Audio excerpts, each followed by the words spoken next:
But in all truth, thank you very much for the warmth of your welcome.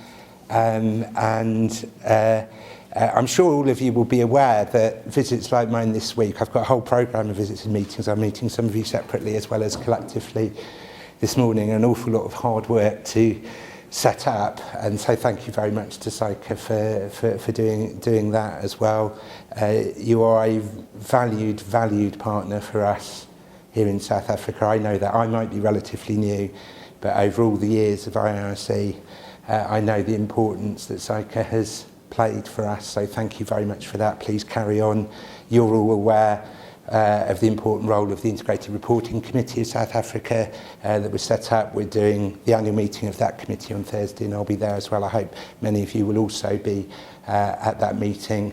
We have many of our university friends from South Africa that are part of the IIRC academic network, and they're helping me meet some of the very strong research interest that we have integrated reporting here in the country. And I was just chatting with Imran, but I will be meeting the regulatory community while I'm here, and thank you for being here this morning, but also for the separate meetings that you and other colleagues are going to have with me. It's going to be a fantastic week from my point of view, and it might be 8 months, but I feel like I'm a new boy, okay? I feel I'm new, and I know how important South Africa is to integrated reporting in the world.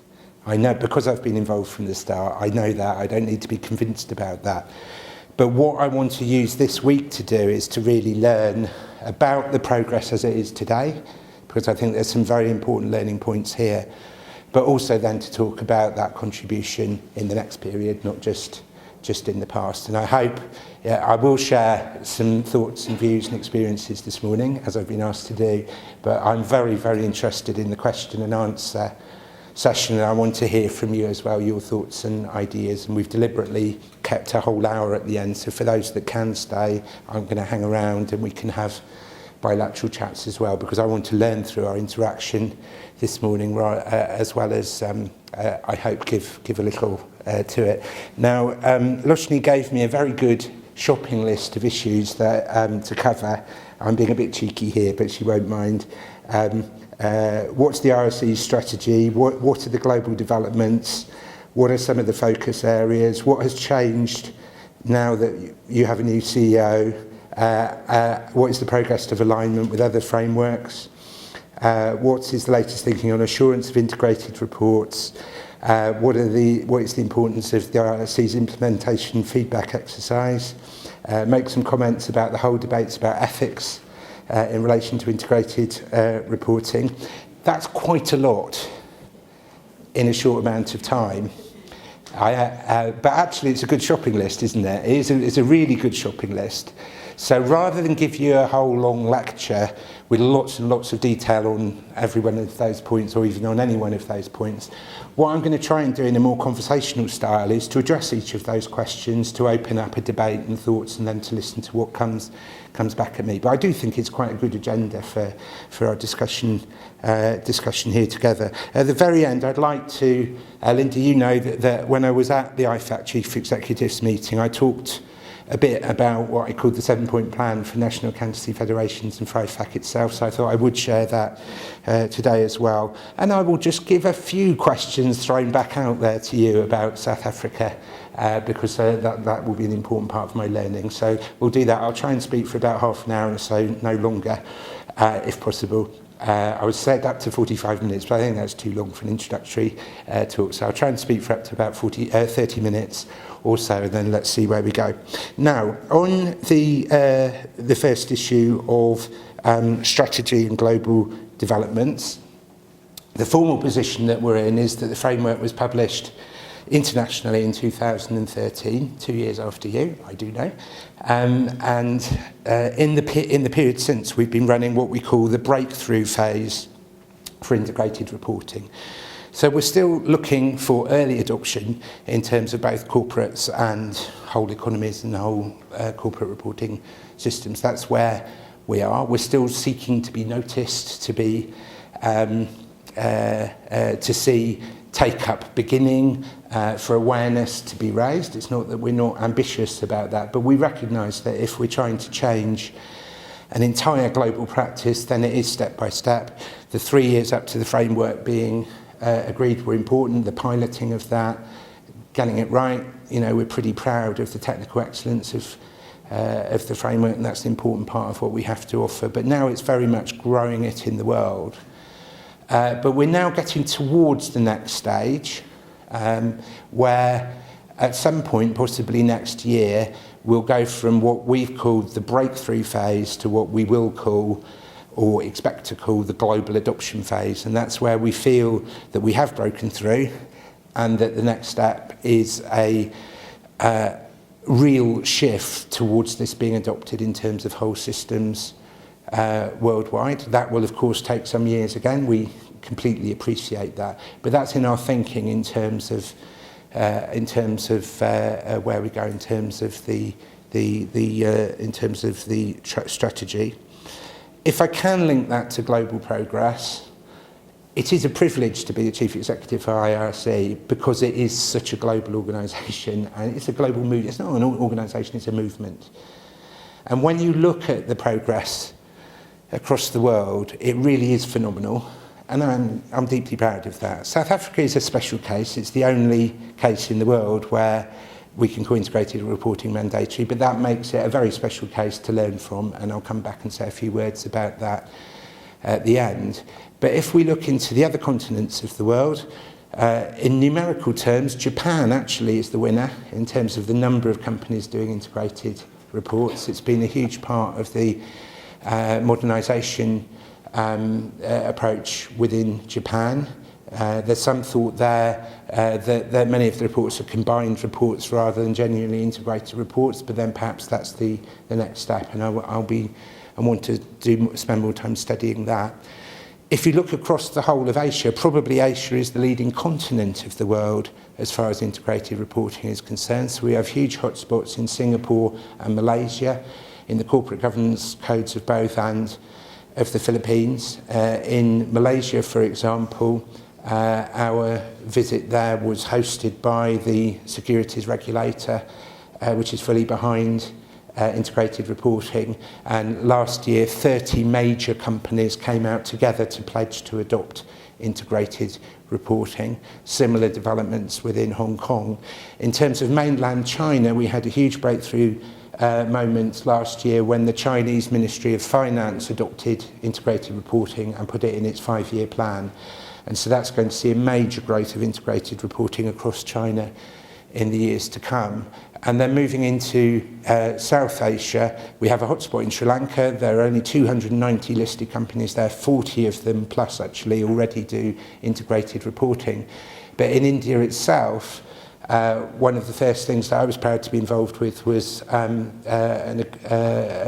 communications with SEBI, their securities regulator, which led to the Securities and Exchange Board of India recommending integrated reporting for the top 500 listed companies of India. So that's a huge breakthrough moment there in terms of what is to follow. Moving into Europe, you were kind enough to refer to my own past working on the Europe's non-financial reporting initiative. Non-financial reporting is the word that the European Union has chosen, but of course this is intensely financial, sometimes in the longer term, but the idea is not financial at all. I will just say that in passing because I think that is a confusion sometimes in the European approach. But nevertheless, that directive doesn't require integrated reporting, but what it does is enable, encourage and signpost it, bringing forward disclosure requirements on a number of non-financial indicators for 6,000 European companies between this year and next year. So there's going to be a big change of reporting practices in the European headquartered companies.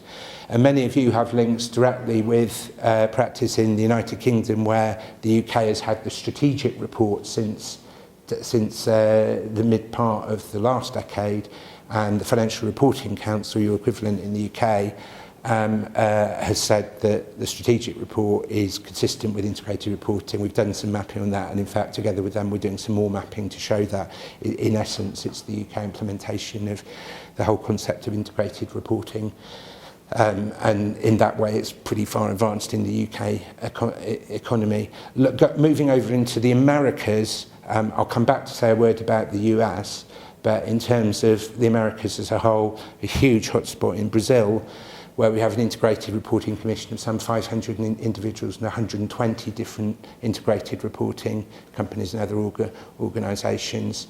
And also another big hotspot in Argentina as well. So if I say all of that, you can see that this is really growing apace across the world, and that when myself, yourselves, all of our global champions of integrated reporting say this is going to become the norm of global norm for corporate reporting, there is great evidence to back that up, that we're well on our way to getting there. It's still a very big aim, there's still a long way to go, but definitely you can see the evidence of that going worldwide. I said I'd say a word about the United States, and I was also asked to talk about the areas where we need to make more progress. I would say China and India were at an important point, but the big progress is still to come. And I would say that about the United States. In the United States, we have big backers in terms of the corporates and investors.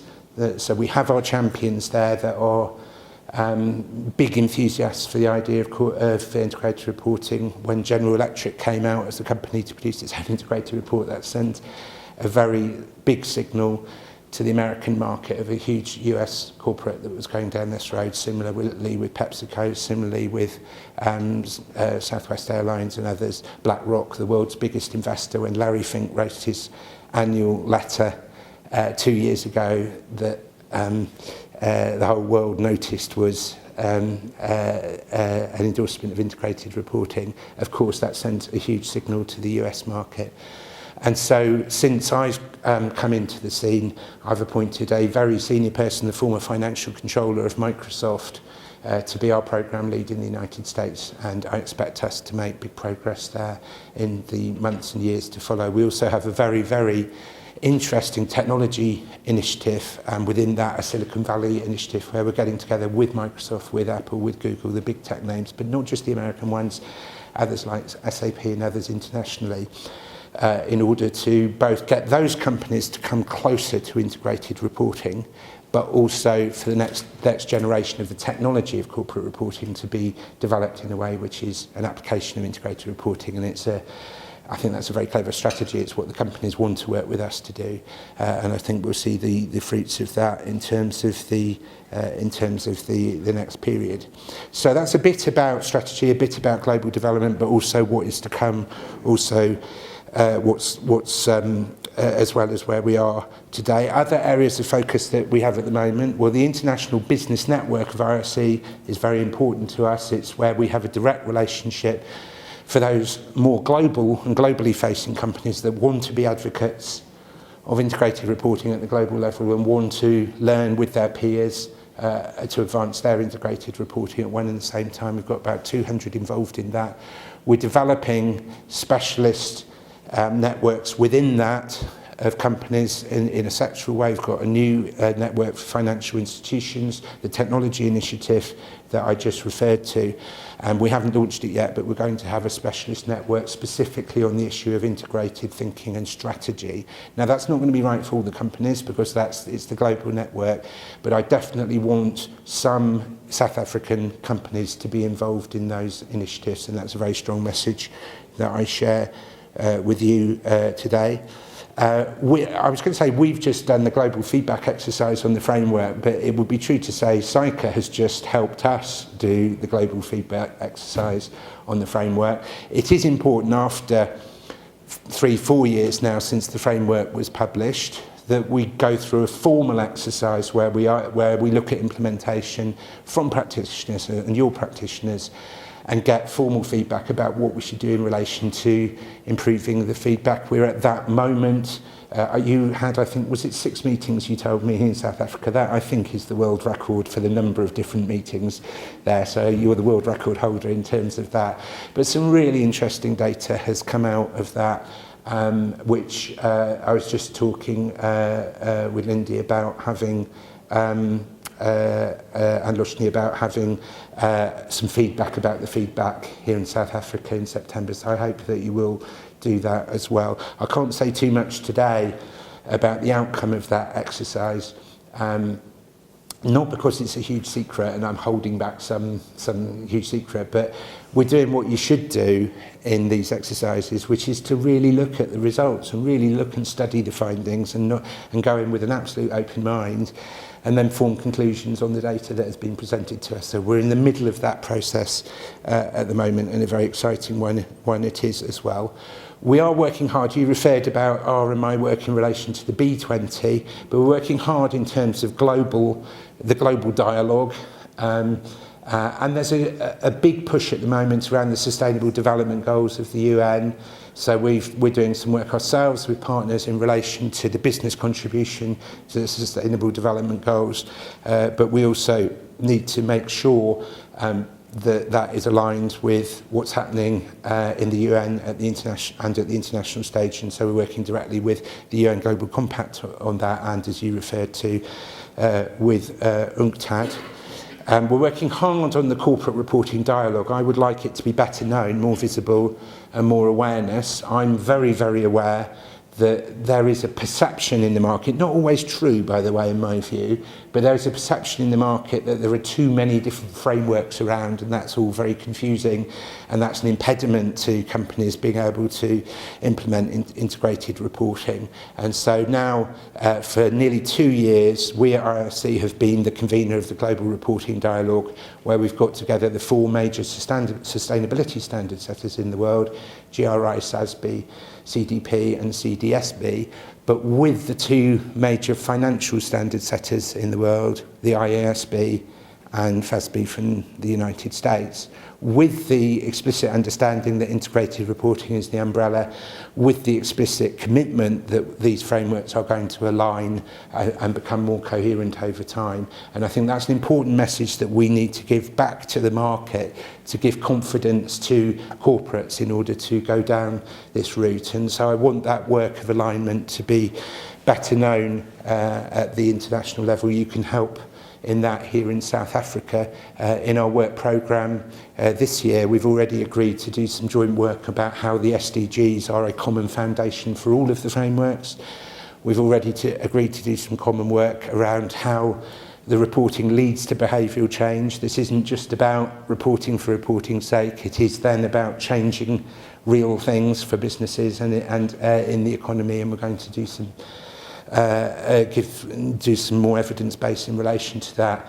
We haven't yet quite agreed to it. Even late last night I was working on this after arriving here, but we're close to having a project proposal on how the TCFD, the Bloomberg Financial Stability Board task force on climate-related financial disclosure, how the recommendations of that task force are going to be aligned by all of the different frameworks in the corporate reporting dialogue, and that's a very, very interesting piece of work that I think is also going to have profound significance over time. So there's a lot that's very interesting there.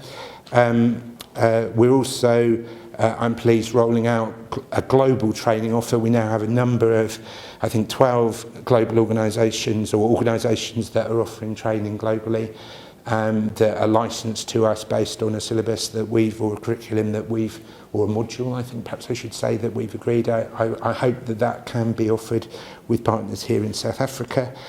And some of the big debates, I can only really just touch on this, but some of the big debates that are around at the moment on inclusive capitalism, on the switch to long-termism, on good corporate governance in the world, we're part of those debates. We're not in charge of them. We don't tell people what to do on all of those things. But I do say that integrated reporting is a key tool to deliver those things, and perhaps we can advance that more in the discussion that we've got here in this morning. What has changed since I've become the CEO? I've come because I've been involved in IIRC from the beginning. I was at the meeting that set it up. I'm a personal friend of Paul, my predecessor. I used to meet him for lunches and give him advice and support. He now meets me for lunches and gives me advice and support. There's a lot of continuity, and that is quite an important message for me to share. You know, we all know companies where new CEOs come in and they make changes for their own sake, just impose their own authority or whatever, or get noticed.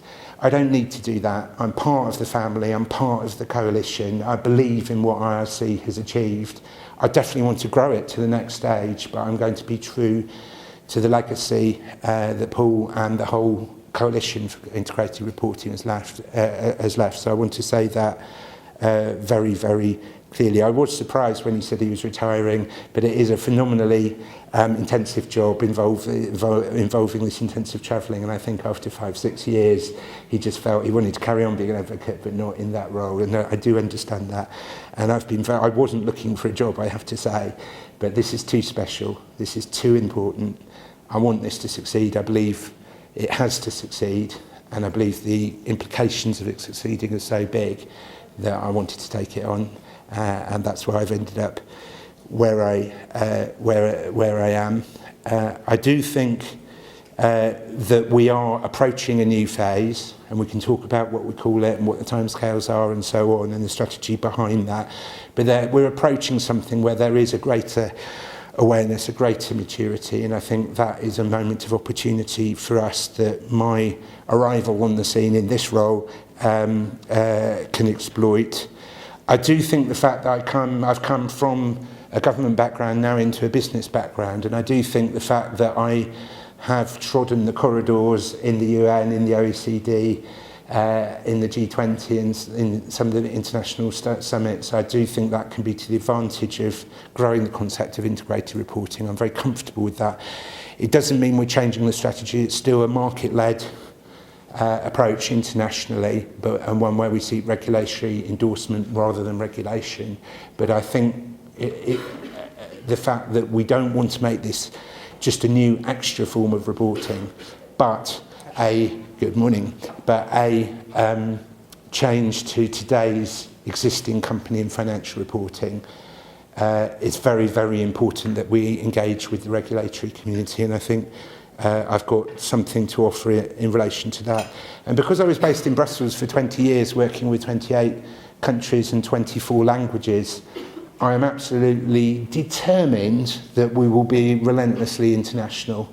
So our global headquarters might be in London, but a third of the staff are all around the world, and we're already doing more in different languages.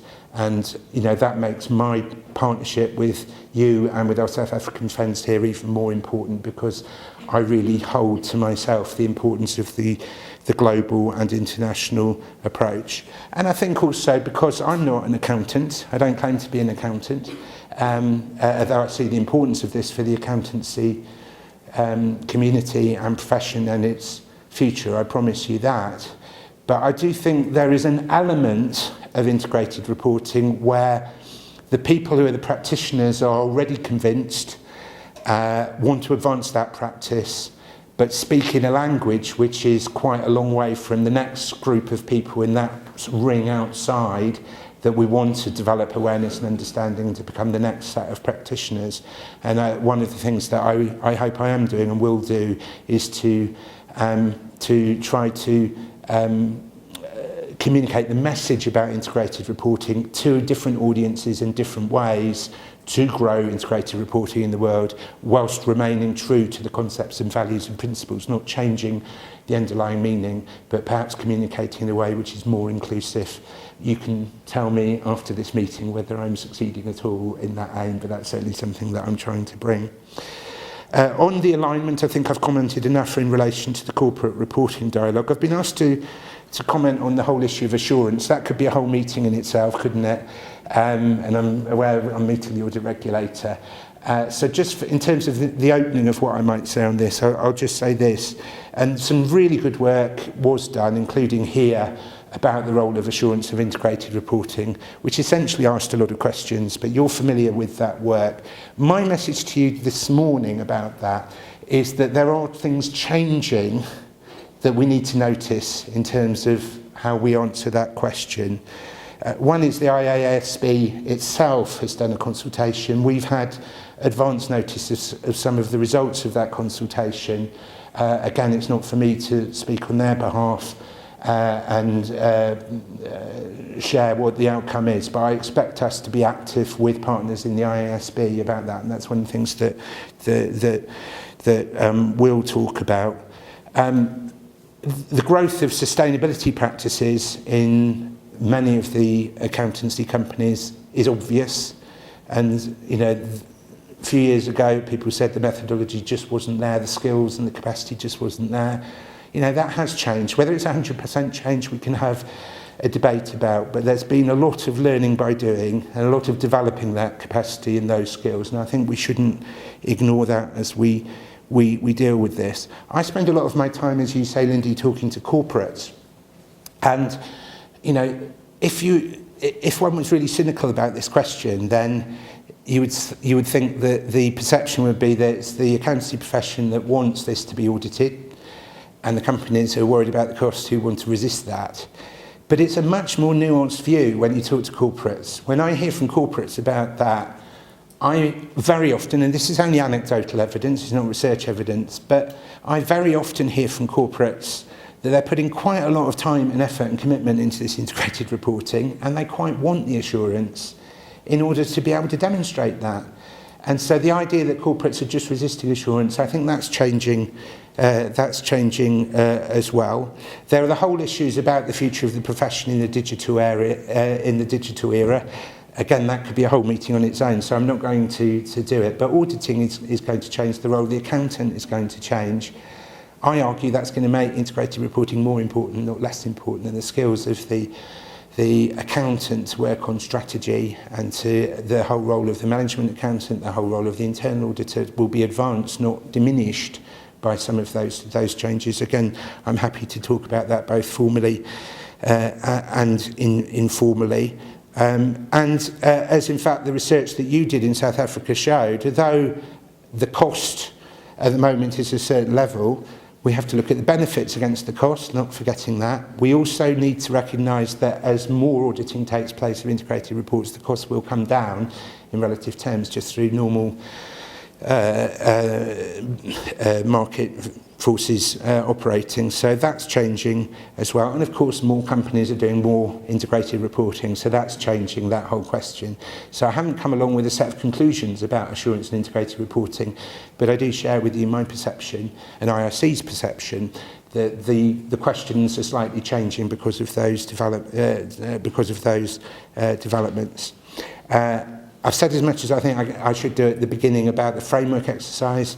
Again, I'm happy to come back on that. I'll perhaps add just one sentence. Some of the issues from the meetings that you held in the framework feedback exercise where you're struggling with concepts.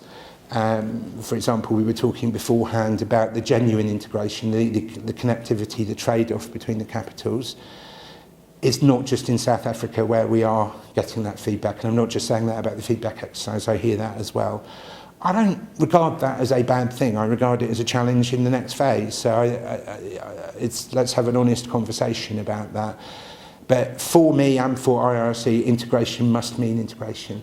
It mustn't just be a set of ESG reports, then nothing else happens to them. We have to link it to the value creation of the business and into the business strategy and the business model. It's absolutely key. But if we need to put more focus on that in the next period, which I think is one of the emerging findings from your own meetings, then that wouldn't be a unique finding here in South Africa, and I think we might find that from some of the other evidence, but I'm not previewing the results. We'll know them in about a couple of months' time. And then the whole ethics debate. I'm not here to preach or lecture you about business ethics. I'm very aware that there are there's a particular debate going on here in South Africa around governance, for example, around good business ethics, around anti-corruption and ethics issues generally. I'm very aware of that.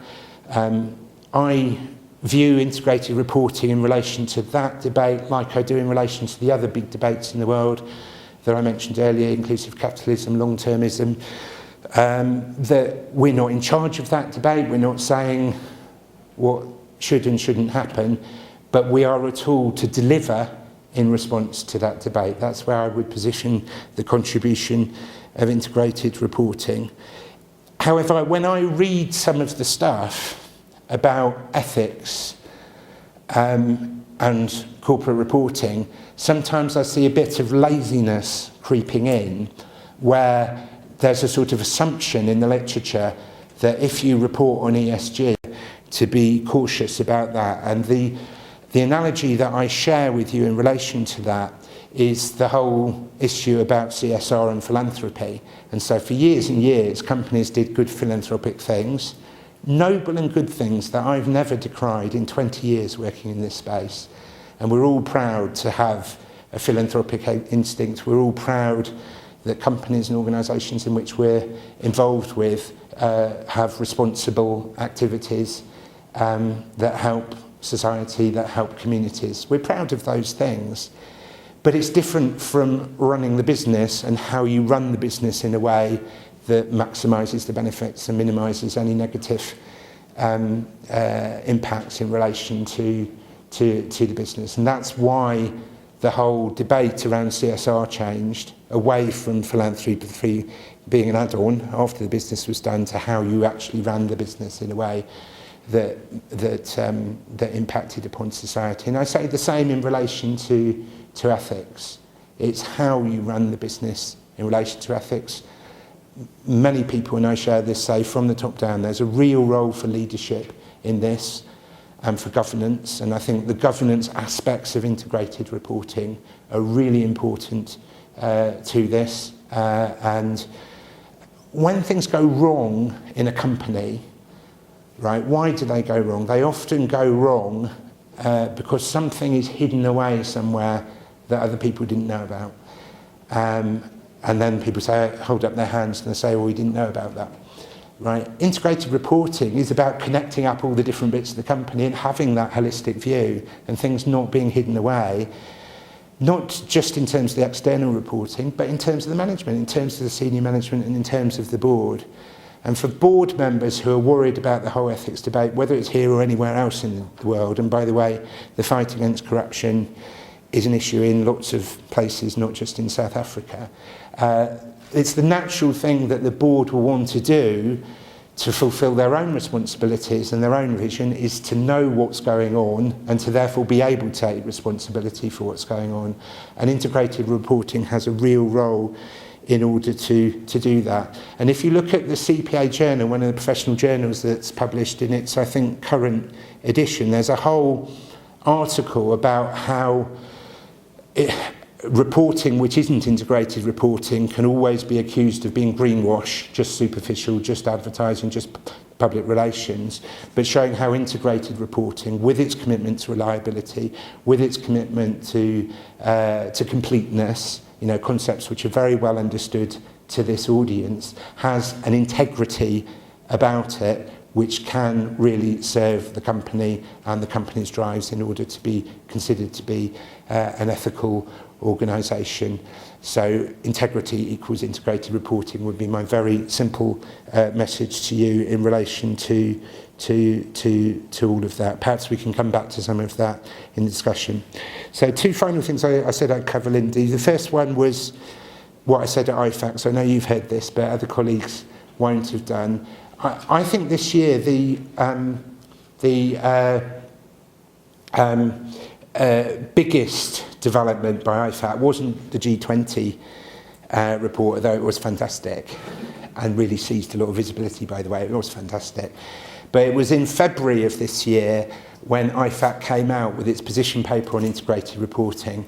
And for the first time, the global accountancy profession said integrated reporting is the future of corporate reporting. So no qualifications, no hesitation, no probably.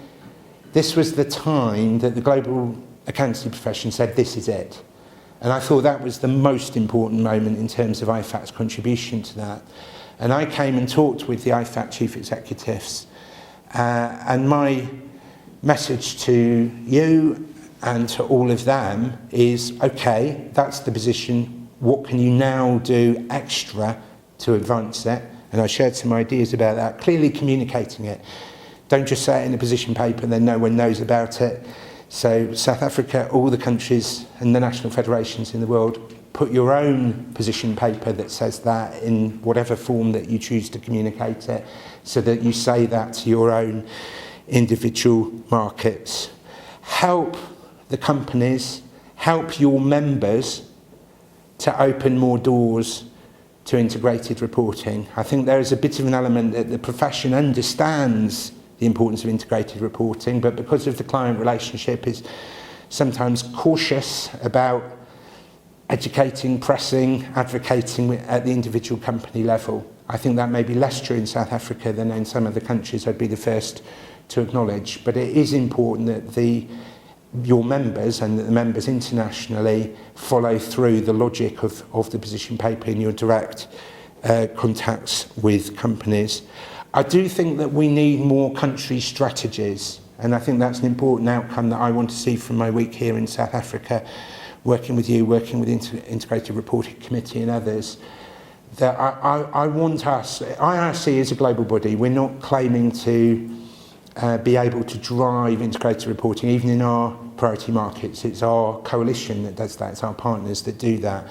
But I do think that we could, country by country in those priority markets, have a better collective idea of the strategy for the next phase. And I would invite you to contribute to that here in South Africa, and it's part of the reason that I want to be here this week, not to tell you, but to catalyse and to encourage you to formulate that view.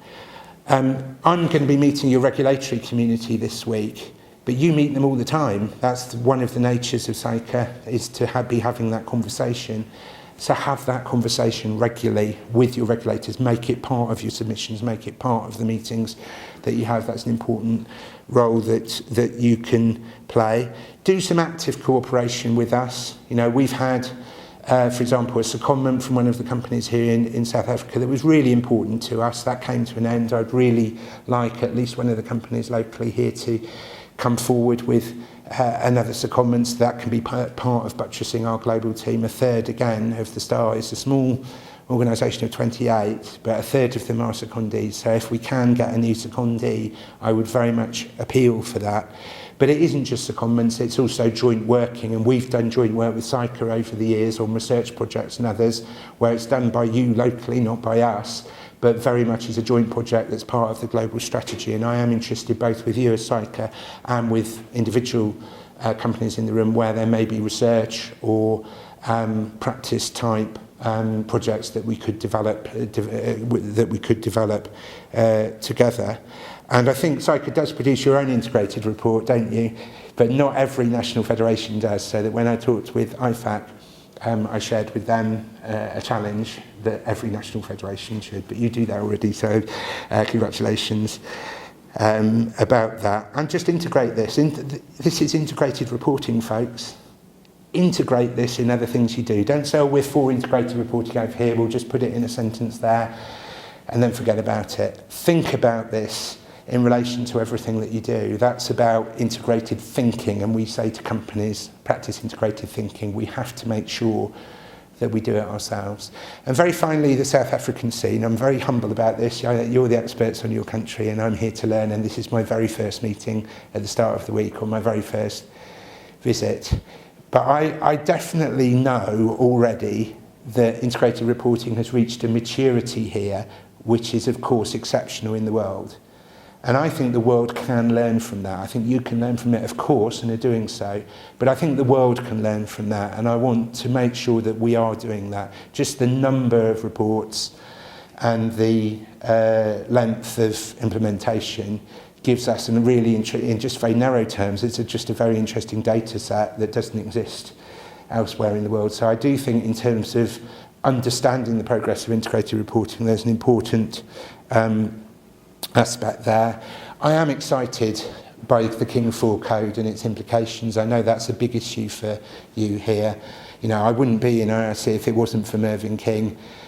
He is such a personal inspiration, I think, to so many people. I know here in South Africa, but I tell you across the world, you know, he has been such a visionary in terms of corporate governance in the world and the whole growth and development of integrated reporting. And I do think that the King 4 code will have extremely interesting implications here that we were talking about just before the start, but also potentially internationally, because corporate governance codes have been such an important motor behind the growth of integrated reporting. So I'd like to learn more about that and how we can exploit it. I've been in meetings in Mauritius and Sri Lanka since I've started at international conferences with investors and others, where they want to partner with South Africa. Their stock exchanges want to partner with the JSE in terms of developing their practice for integrated reporting. And I know in African terms, sometimes people say South Africa is a big regional superpower and so on, and not all the countries like that. But you know, the truth is that you have a level of knowledge and expertise here which can be really influential at growing integrated reporting across the continent and wider internationally across the Indian Ocean. And I'd really like to explore the opportunities for that with you today and during the course of the week. I do think it's important that we work on investor pull to integrated reporting. We have these key investors that have been there throughout. We're there in defining and agreeing the framework, are there that are part of IIRC's global governance. But capital markets are developing in the world, and there is no doubt they're developing here in South Africa. There's no doubt investor pull is a very important way that we can advance this globally. But I'm also aware from my South African friends and contacts, investor confidence and making sure that the practice of integrated reporting translates into foreign direct investment coming into South Africa is very important for your economy. And I'd very much like to explore that question this week. I'm very aware of the issues of inclusive capitalism have a very specific history and importance within this country. All of us in the world understand that. Again, it's with some humility that I stand here, but I'm interested in learning how we can advance that agenda through my interactions with you and during the course of the week. I do think that we can do some more work, and I was talking with Lakshmi about this before the start, with private equity, private companies. This is, you know, it is right that in our priority markets it's been listed companies that have been the focus for the growth of integrated reporting. But integrated reporting, to be the global norm, has to be the global norm for private companies, for family-owned companies, for small and medium-sized enterprises, as much as the biggest companies. And I do think we need to do more work in that area, and I think there's a demand to do more work in that area here in South Africa. I do want us to find ways of supporting the Integrated Reporting Committee of South Africa. I know that it's reached a level of maturity here, and there are different ways in which that can be delivered, but it's very important that we maintain and sustain our local partnerships. But most of all, I want to maintain the sense of momentum.